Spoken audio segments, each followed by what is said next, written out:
At the Galactic Military Academy, a new training module begins. Ancient war archives from unknown species. The alien cadets, excited and curious, gather in a dark hall. Their instructor warns them, "This footage made half your seniors resign." They laugh. Until the screen turns on, they watch grainy, real footage of a single human soldier fighting an army without fear. Explosions, screams, brutal hand-to-hand combat. His body burns, but he keeps walking. One cadet faints.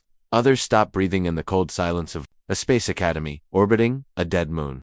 50 alien cadets chosen from elite bloodlines, across 5 systems, sat laughing, confident.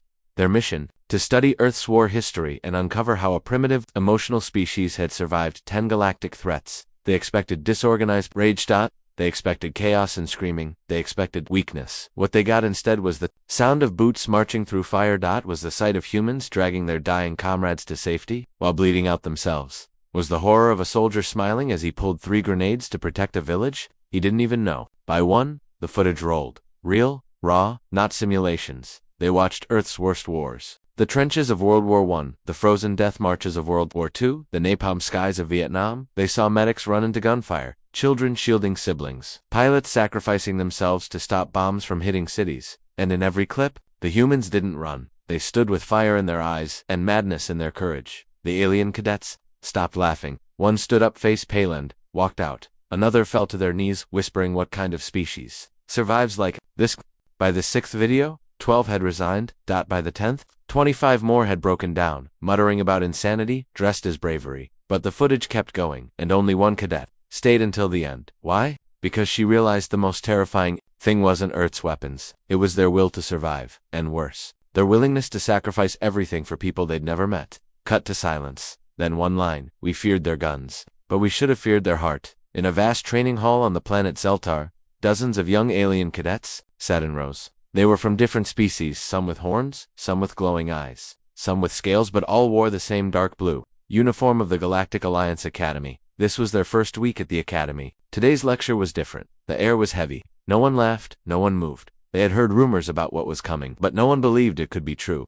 Commander Trevak, a tall, sharp-jawed officer from the Iron Krell species, walked to the front. His footsteps echoed. His voice was cold.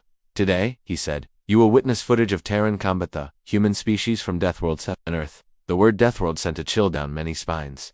Every cadet had heard of humans. They were spoken about like myths. Strong, wild, insane. No one really knew the truth. Commander Trevak tapped a control pad. The lights dimmed. A large screen on the wall came to life. The first video started. It showed a battlefield.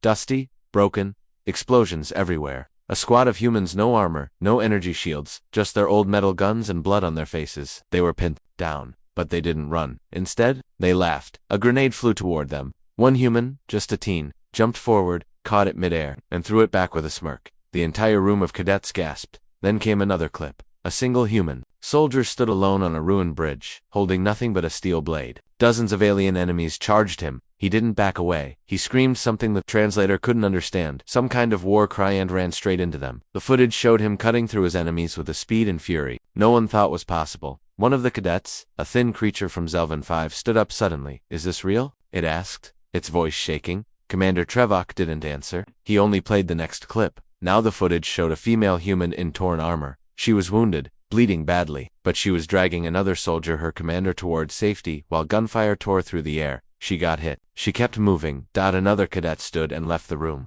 No one stopped him. By the 4th clip, 2 more cadets were shaking. One whispered, "This isn't training. This is madness." A 3rd clip showed a human fighter pilot singing to himself as he flew through a field of enemy ships, dodging missiles like he was dancing. He destroyed 15 ships in under a minute. Commander Trevak paused the video. He looked over the cadets. "This is why we study them. Not because we admire them, but because we must understand the danger." Silence filled the room. Then one cadet asked, "Why do they fight like this?" Trevak answered simply, "Because for humans, losing is not an option." As the lights came back on, 7 cadets were already packing up. Commander Trevak said nothing, but everyone understood. They were leaving, resigning from the academy. They had seen enough.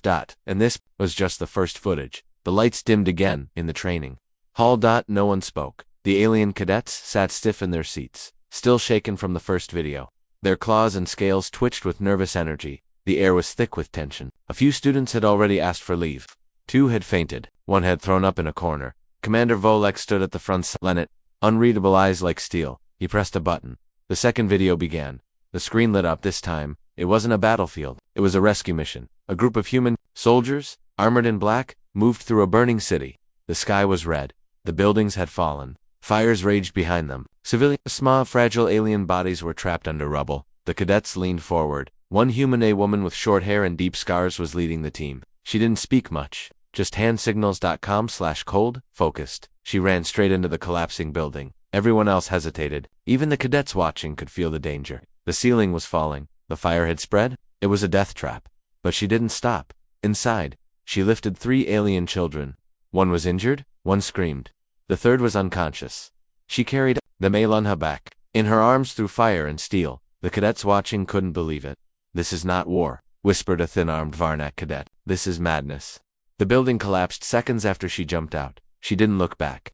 She gave the kids to her teammates and ran back in. Again, the footage paused. Commander Vavilek looked at the room. "That building crushed her," someone muttered, but Vavilek said nothing. He just hit play again.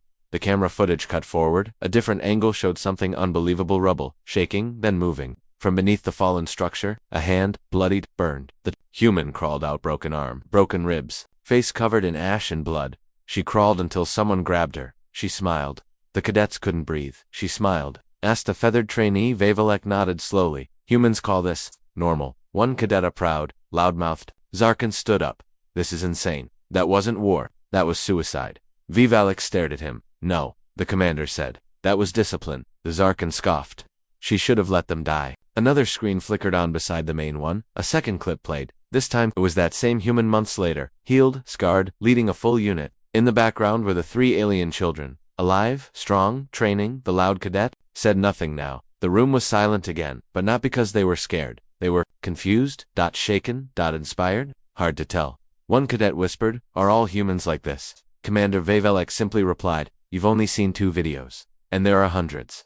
The next video loaded up, but before it began, 5 more cadets stood up and left the room. Silently. No shame, no anger. Just understanding. This was beyond training. This was a warning. The room had fallen quiet. Even the boldest cadets didn't speak now. The screen in front of them showed a battlefield, but it was empty. No fire, no ships, no gunshots, just fog. White fog covered the broken land. Burnt trees stood like bones. Smoke curled from the dirt, and somewhere in that silence, the humans were waiting. Instructor Volrek narrowed his eyes. "This is one of their quiet attacks," he said, voice low. "They call it ghost hunting." "What's the enemy?" a cadet whispered. "Whoever is left alive." They watched as the footage panned across ruined buildings. Movement? Something shifted in the fog then. "Nothing. Pause it," Volrek commanded. The screen froze on an eerie image. A single, lonely figure walking through the mist. No armor, no weapon. Just a human. A young woman, unarmed, walking straight toward the camera. The cadets leaned in. "She's not armed," one shouted. "She's bait," Volrek answered grimly. Suddenly, the screen shook. An explosion, screams. A group of enemy soldiers jumped from behind cover, thinking they had the girl surrounded. But the girl didn't move. From the fog behind her, shadows appeared. Human shadows. Silent. Fast. In 5 seconds, the enemy soldiers were gone. No sound. No mercy. One alien cadet stood up, trembling. "That wasn't war. That was execution." Instructor Volrek didn't disagree. "This is how they fight," he said. "They don't warn. They don't wait. And they never fear." A new cadet raised her hand slowly. "But how? They don't have better tech. They don't have more numbers. They have something worse," Volrek said. "They have patience, they have pain, and they have a reason to keep fighting." The footage ended with one final image. The girl standing in the fog again, blood on her face, smiling slightly before fading into the mist like a ghost.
fast. Remember, the aliens on the screen attacked at once. The room gasped. In a single blink, Reyna ducked low, twisted, and slammed her elbow into the side of the first instructor's jaw. A crack. His face snapped sideways, and he dropped. The second swung. She flipped backward, laughing, then drove her heel into his chest. The third hesitated. Mistake. Reyna stepped forward, touched his wrist, and dislocated his arm with a soft twist. Silence again, only the sound of her soft chuckle as she walked away, brushing hair from her face. Instructor Volrek turned to the stunned class. She smiled. He said, "That's not madness, that's training. That's Earth." A brave cadet asked, "What kind of training makes someone smile while breaking bones?" Volrek stared hard at him. "The kind that begins when you're 5, and your home is on fire." No one responded. Then a new voice spoke, strong, sharp, female. "Permission to speak, instructor." They turned. At the back of the class stood Cadet Shekarin, tall, proud, with green scales and a military family name. Volrek nodded. "I would like to challenge the human," she said. Gasps filled the room. Volrek narrowed his eyes. "She is not here," he said. "Then bring her," Sheka said coldly. "I want to see if her smile holds when faced with someone who doesn't fear her." Another silence. Volrek didn't speak. But on the screen, the final frame of the human's smile stayed frozen, unshaken, unimpressed, almost amused. 3 days later, the challenge was accepted, not by words, not through officials, but by something stranger. Early morning, the academy halls were quiet, cold. Cadet Shekarin was meditating alone in the training ring, focused, calm. Then a sound broke the silence, not footsteps, not speech. A soft ding, the sound of a message cube unlocking. A small black cube sat at the center of the ring. It hadn't been there before. No one saw who placed it. Sheka stood slowly and walked over. Her claws brushed against the surface. The cube shimmered, then projected a hologram. The class was summoned. Instructor Volrek arrived. They all watched in silence. The cube's message began with no words. Just a video, a broken battlefield, a burning sky, and one human, Reyna, sitting calmly on top of a fallen war machine, sipping from a metal cup. She turned to the camera. Her voice was soft. Too soft for someone who stood alone on a war-scorched planet. "Sheka, I read your challenge. I accept. But before we fight, you should know what you're stepping into." The image changed. Clips. Short, quick, brutal. One alien instructor dropped by a silent backhand. Another frozen in midair after being thrown across a wall. Reyna training blindfolded, catching arrows with one hand. Sparring against machines 3 times her size. Fighting, dodging, always smiling. Then her face again, no anger, no hate, just that calm, dangerous calm. "I'm not the best from Earth," she said. "I'm just the one who volunteered." The message ended. Silence. The students looked at Sheka. Sheka did not speak. Her breathing had changed. Slower, focused. Volrek stepped forward. "Do you still wish to fight?" Sheka raised her chin. "Yes." He nodded. "Then prepare." 1 hour. The ring was set. A crowd gathered. Alien students, instructors, even senior warriors came to watch. Whispers spread. Is she insane? That human she broke 3 instructors in a test. What if the stories are real? The door opened. Reyna entered the ring. She was small, wearing simple black, her hair tied, no weapons, no fear, and that smile. The same smile that haunted the videos. Sheka stood across from her, taller, armored, claws extended. Reyna tilted her head slightly. "Ready?" she asked playfully. Sheka nodded. Volrek raised his hand. The match was about to begin. Only one cadet remained. Single quotes Ayla. The others had walked out, resigned, broken, or silent forever. The classroom, once filled with laughter and overconfidence, now felt like a grave. Instructor Drelak stood tall, but quiet. He had shown every footage, every horror, every miracle, and yet Sala stayed. She sat alone in the front row, eyes focused, claws shaking slightly, but not from fear anymore, from curiosity. "Why do you stay?" Drelax finally asked. Sala looked at him. Her voice was steady now. "Because I want to understand, not fear." He nodded. "There is one final recording," he said. "Not of war, not of weapons, but of Earth itself." He pressed play. The screen filled with soft music. No gunshots, no fire. Just Earth. Blue oceans. Golden deserts. Mountains wrapped in clouds. Cities glowing like stars at night. And people, millions of them. Laughing, crying, hugging, dancing, building rockets, healing the sick. Digging graves, celebrating births. No soldiers, no blood, just life. Sala leaned forward, her eyes wide. "They're not monsters," she whispered. "No," Drelax replied. "They are something more dangerous." He walked over and stood beside her. The screen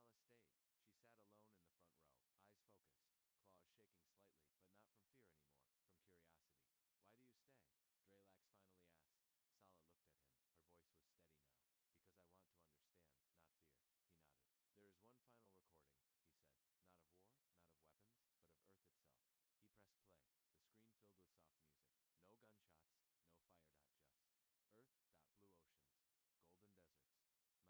child giving his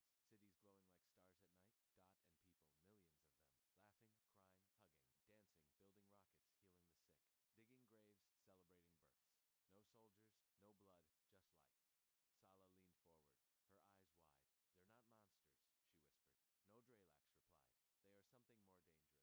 another crying child, then smiling. "That's what your leaders fear," Drelax said. "Not their weapons, but their hearts." Sala turned to him. "So what happens now?" Drelax tapped the final file on his tablet. A message written by the first alien to ever visit Earth.